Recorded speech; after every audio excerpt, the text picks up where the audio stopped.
नमस्कार दोस्तों, smart Trudy YouTube channel पे आप सभी का स्वागत है। दोस्तों, आज की इस क्लास में हम आपको जयशंकर प्रसाद जी का जीवन परिचय देने वाले हैं।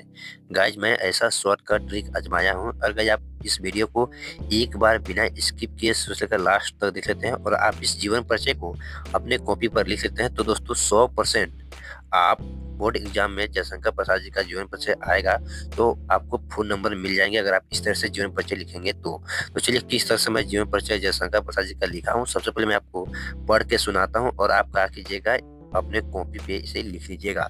अब देखिए, उनका नाम यहाँ पे हेडिंग में लिखना है, इसके बाद जीवन परिचय लिखना है और इस तरह से आपको एक बॉक्स बनाना है, ठीक है। और यहाँ पे मेन हेडिंग को क्या करना है, लिख देना है। जैसे में नाम, जन्म, जन्म स्थान, मृत्यु, पिता, बड़े भाई, रचना इत्यादि इस तरह से लिख लीजिएगा।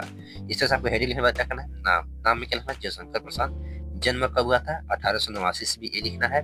जन्म स्थान क्या है, काशी, यहाँ पे काशी लिखना है। मृत्यु कब हुआ था, सन 1937 ईस्वी में। पिता का क्या नाम था, देवी प्रसाद, इस तरह से देवी प्रसाद लिख देना है। बड़े भाई का क्या नाम था, शंभुनाथ, यहाँ पे शंभुनाथ लिख देना है। रचना इनका क्या है, झरना, आंसू, लहर, कमाने इत्यादि इनके क्या है, रचना है। इस तरह से आपको सबसे पहले हेडिंग लिखना है, यानी शॉर्ट में लिखना है। अब क्या करना है, जो शॉर्ट में आप लिख लिए हैं इसी को आपको बढ़ा चढ़ा के यहाँ पे लिख देना है।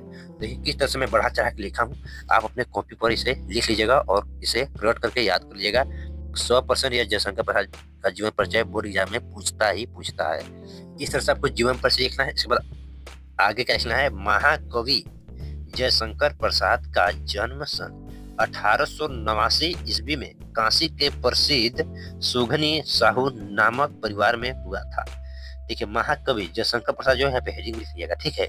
जन्म स्थान, इसे भी आपको हेडिंग में लिखना है। प्रसिद्ध सुघनी साहू नामक परिवार में हुआ था।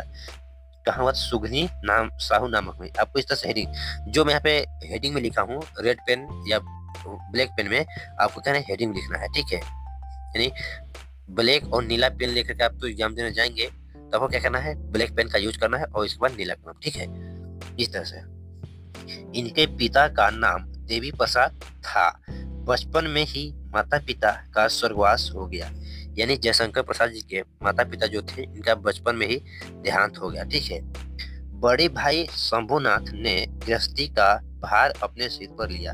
बड़े भाई का नाम था शंभुनाथ, देखिए मैं पे शंभुनाथ लिखा हूँ। गृहस्थी यानी घर का जो कार्य था उसे अपने कंधों पे लिया, अपने सिरों पर लिया, ठीक है। परंतु कुछ ही दिनों में उनका भी देहांत हो गया, यानी कुछ दिन के बाद शंभुनाथ भी गुजर चुके। अब समस्त उत्तरदायित्व जयशंकर प्रसाद जी पर आ गए, परंतु अपनी रचनाओं के पुष्प हिंदी माता चरणों में निरंतर अर्पित करते हैं। परंतु उन्होंने हार नहीं माना, इन्होंने पुष्प हिंदी माता के चरणों पर निरंतर अर्पित रहे, यानी कार्य करते रहे, ठीक है। अत्यधिक विषम परिस्थितियों में भी साहित्य का सेवा करते हुए सन 1937 ईस्वी में इनका भी निधन हो गया। तो गाइज, इस तरह से आपको क्या करना है, जयशंकर प्रसाद का जीवन परिचय लिखना है। गाइज, आप इसे अपने कॉपी पर लिख लीजिएगा। देखिए मैं किस तरह से लिखा, ध्यान से देखिए और इसे अपने कॉपी पर लिख लीजिएगा। स्क्रीनशॉट ले सकते हैं, कोई दिक्कत नहीं है। अगर गाइज इस तरह से आप जयशंकर प्रसाद का जीवन परिचय लिखते हैं तो दोस्तों 100% आपको फुल नंबर मिल जाएगा। और गाइज, जयशंकर प्रसाद का जीवन परिचय एक साल नहीं तो दूसरे साल पूछता ही पूछता है और इस बार फंसने का उम्मीद है कि जयशंकर प्रसाद का जीवन परिचय इस बार आएगा। तो दोस्तों, आज की क्लास में इतना ही। अगर आपको ये वीडियो पसंद है तो वीडियो को लाइक करें, चैनल पर पहली बार चैनल को सब्सक्राइब करें। गाइज, फीमेल थे इस वीडियो के साथ। जय हिंद दोस्तों, वंदे मातरम।